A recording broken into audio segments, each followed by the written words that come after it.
Waalaikumsalam. Salam.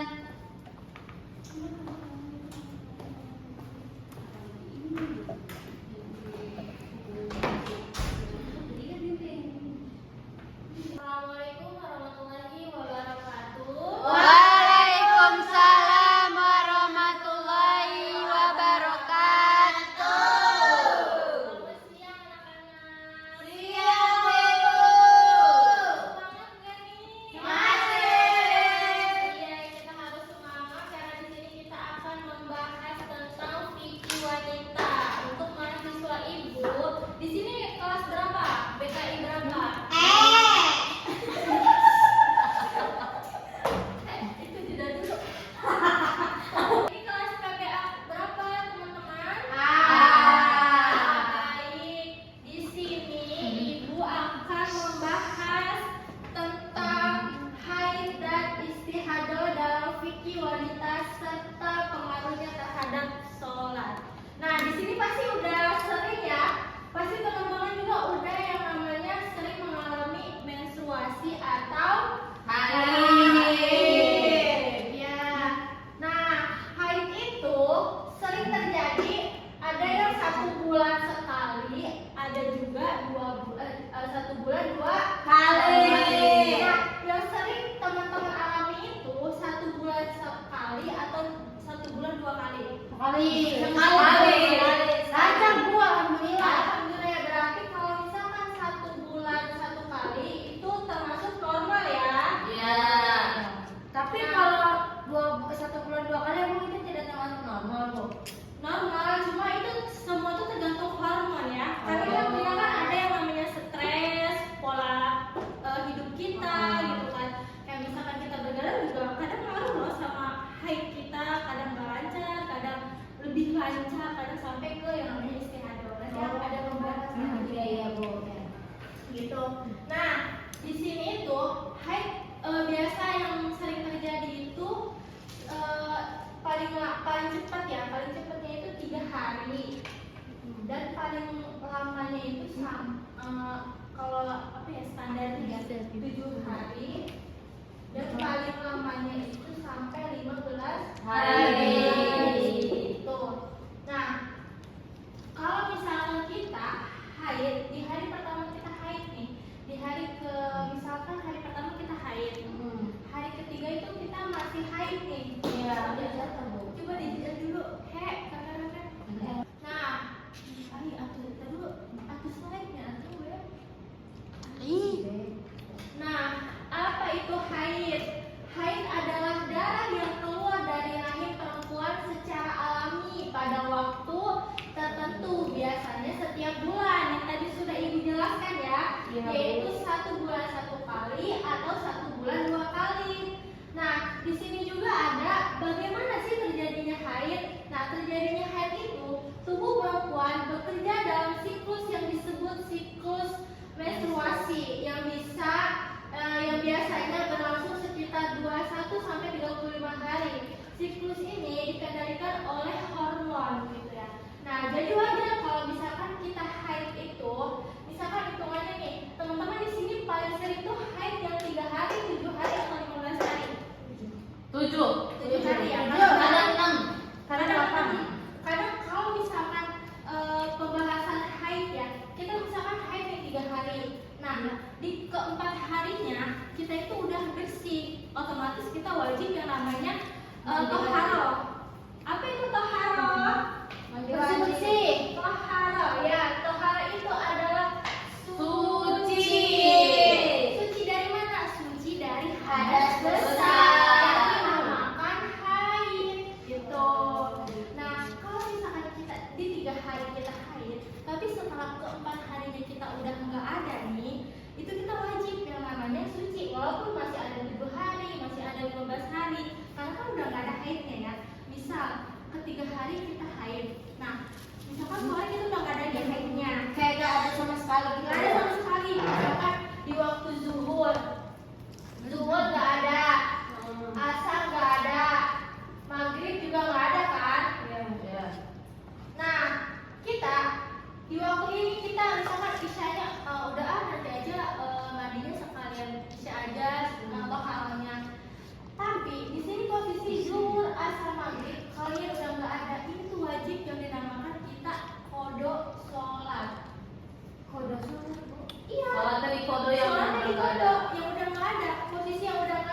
meski kita belum suci gitu loh. Kita sucinya di Isya, tapi ketika zuhur, asar, maghrib kita udah nggak ada, maka yang 3 ini kita wajib buat namanya Pada sholatnya. Tapi kalau misalkan ada di subuh, duhur, asar, maghrib itu baru terus masih Isya ada lagi gimana? Nah, tuh itu gimana tuh begitu Bu?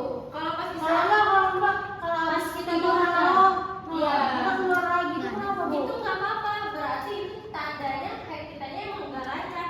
Tapi ketika misalkan darahnya itu udah tidak keluar atau tidak mengalir lagi, yang nggak ada ini wajib dikodok gitu. Misalkan ketika kita Isya kita suci nih, Iya. nah pas subuh kalau nggak zuhur besoknya kita adaan, nah itu masih disebut haid. Karena kenapa? Karena kita masih ada batas waktu haid kan, Iya. di 7 atau di 15 hari gitu loh. Tapi tetap yang ininya nih yang pas nggak ada itu kita wajib dikodok kayak gitu. Jadi nggak bisa hitungannya nggak usah dikodok karena masih haid, nggak bisa. Karena ketika misalkan di 3 waktu ini kita udah nggak ada, itu wajib buat kita kodokin. Kira saya Bu kalau misalnya itu tuh ya bisa zuhur, asar, maghrib misalnya nggak ada nih. Iya. Terus kita maunya Isya aja nih sholatnya. Kira saya masih zuhur, asar, maghrib udah gitu nggak usah disolatin gitu, nggak usah dikodok gitu. Bisa aja gitu. Nggak bisa, tetap ini namanya hukum Islam gitu. Makanya kenapa di sini kita bahas agar kalian bisa tahu. Biar paham Ya, lagi ya. nah coba slide selanjutnya. Nah, di sini juga ada yang namanya apa perbedaan haid dan istihadah. Kalau haid adalah darah normal bulanan yang membuat perempuan tidak boleh melakukan ibadah tertentu, tidak diperbolehkan sholat dan tidak diperbolehkan puasa, menyentuh mushaf Al-Quran, berhubungan suami istri. Nah, kalau misalkan perbedaan antara haid dan istihadah, kalau misalkan istihadah itu darah yang boleh kita apa ya namanya? Sholat. Iya, kita Kalau boleh diwajibkan ya Bu? apanya? Untuk sholat kalau istihadah. Diwajibkan, bahkan kita itu sholatnya itu harus di awal waktu, bukan di akhir waktu. Misal kayak kita di istihadah, kan kalau misalkan haid nih, haid itu kita udah wajib sholat, puasa. Weh, taruh dulu kan. Wih, jangan ngobrol tuh. Kok ngomong? Kedengeran nih, kedengeran nih. Iya, nanya mulu, gue lagi makan. Maaf. Ganti Udah matiin.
namanya kita aja ya.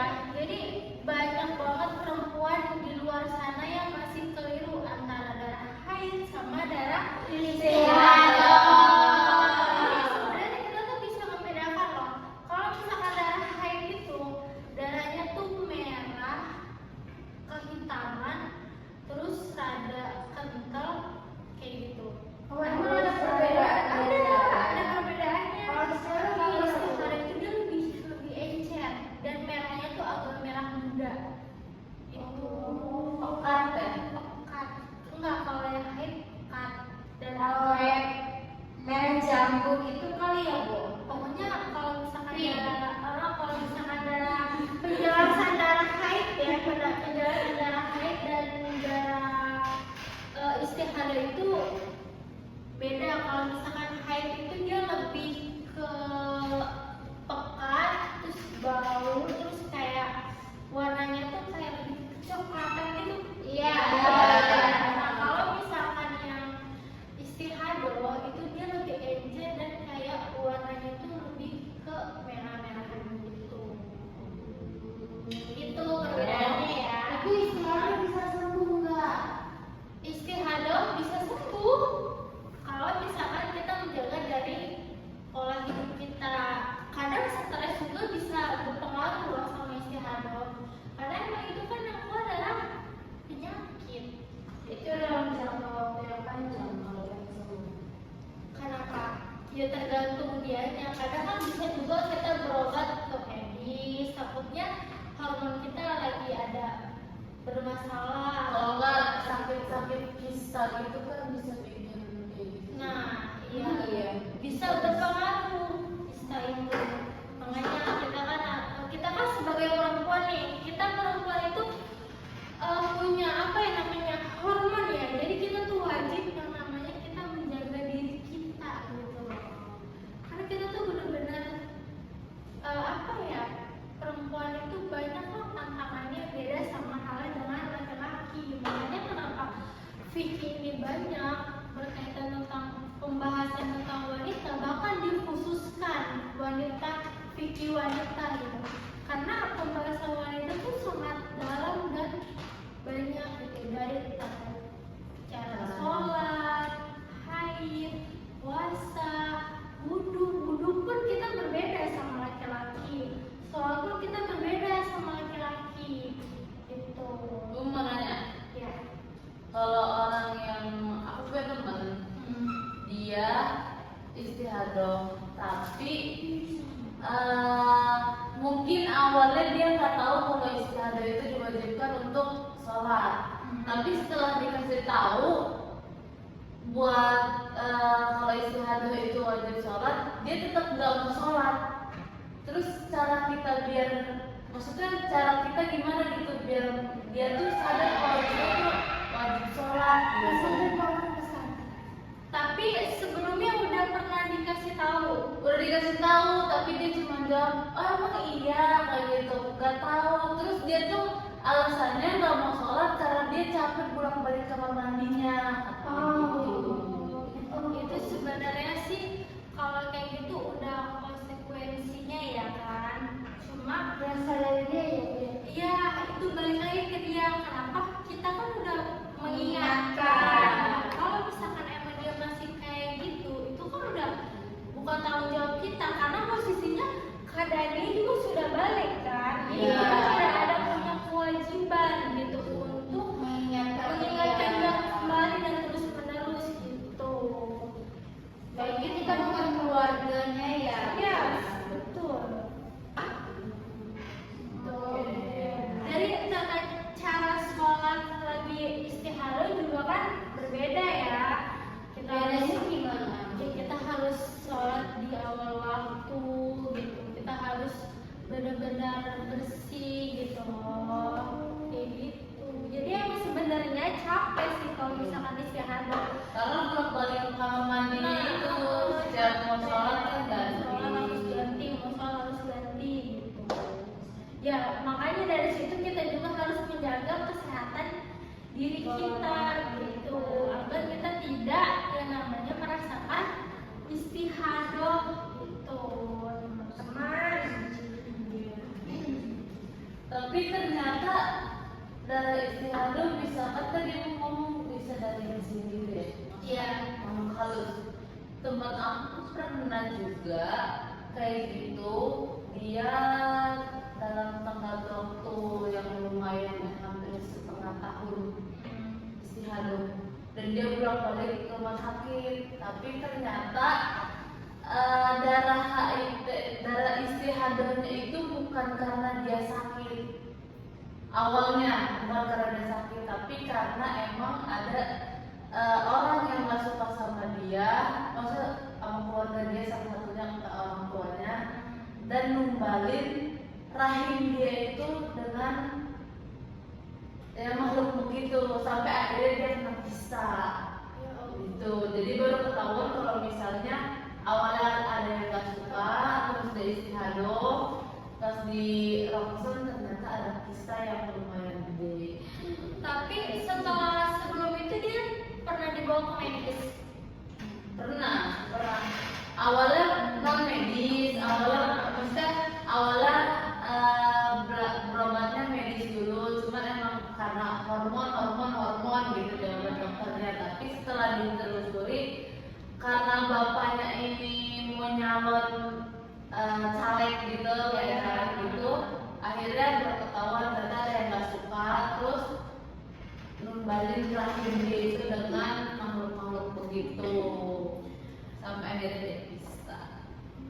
Kasian banget ya, berarti ya kita gimana ya kalau kayak gitu kan lebih ke kita juga wawalam ya, nggak terlalu sepenuhnya percaya sama hal-hal kayak gitu. Iya.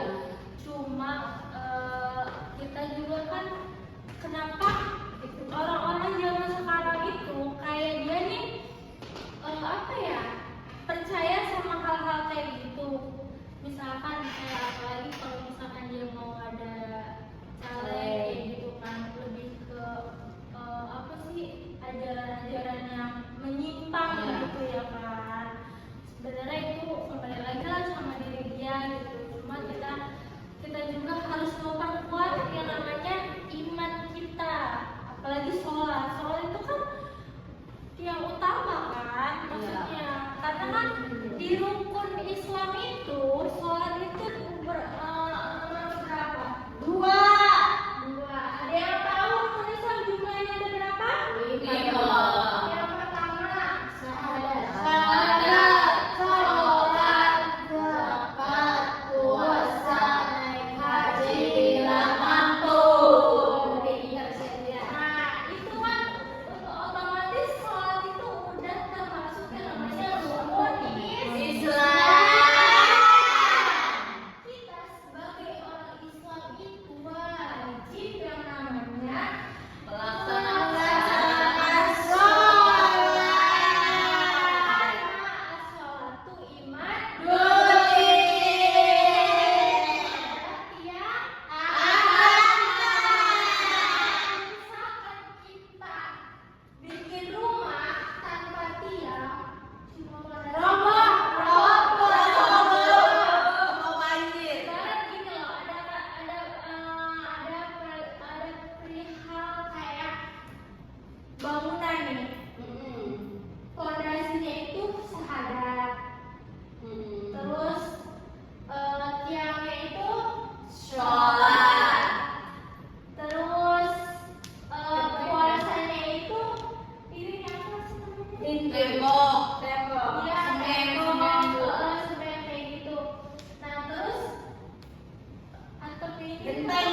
tergantung diri sendiri. tergantung diri sendiri gitu kan. Cuman kayak saya Alangkah baiknya kita mengingatkan terus memojokkan kan maksa gitu loh iya biar dia kayak tuh greget gitu tuh Bu.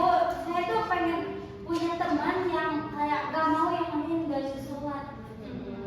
Makanya kita emang harus pilih teman itu yang dekat sama Allah gitu. Karena teman itu berpengaruh. Misal kita berteman sama tukang ikan, pasti kita bakalan Bau ikan. bau ikan.